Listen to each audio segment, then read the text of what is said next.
So this room here, once again, is the old room before where the vine growths had been like this, but are now gone.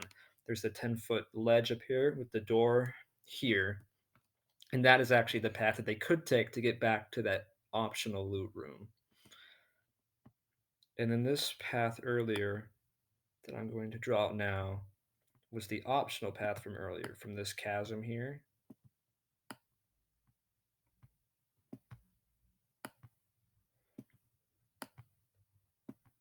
They're going to have to take this path now, which would have been through here originally, and originally optional, like I said.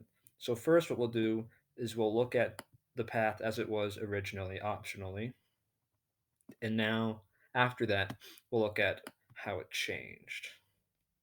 So originally this room had another giant plant wall barrier dividing it in half, uncrossable, and on this side was some good loot.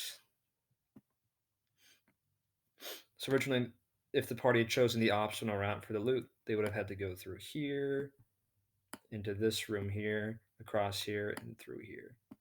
In this room is what is essentially a massive balancing, like a scale. Yeah, that's what they're called, a scale structure. Previously, though, it had been locked and held into place with vines. So it wouldn't have moved even if they'd walked on it. They would have just had to carefully cross the connecting pole here. Again, and in the corner of these rooms is some large rocks and rubble.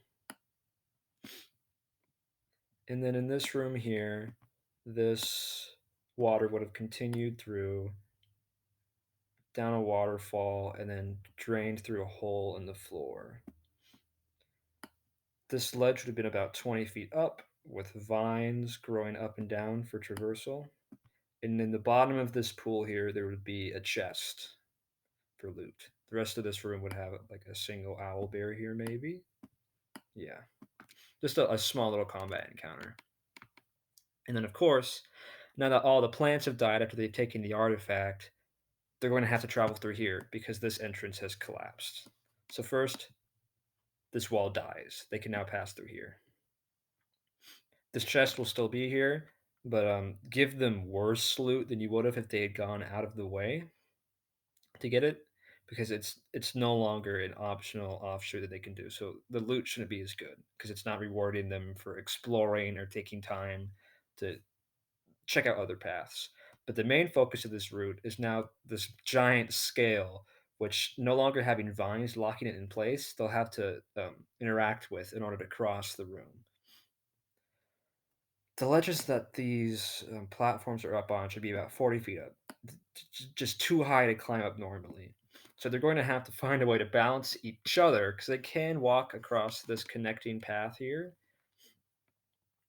but they're going to have to find a way to all of them cross the scale and lift it up high enough to get to this ledge. So that's what all the rocks in the room are for. They can use them as weights, or they can carefully plan out their weight as well.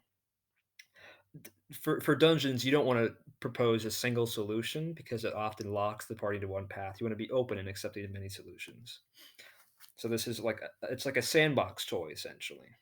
So whichever way that they'll use to interact with the scale and get up here, they'll do it and enter this room. They'll have to find a way to get up the short ledge here. They could use this owlbear's corpse, perhaps, or I don't know.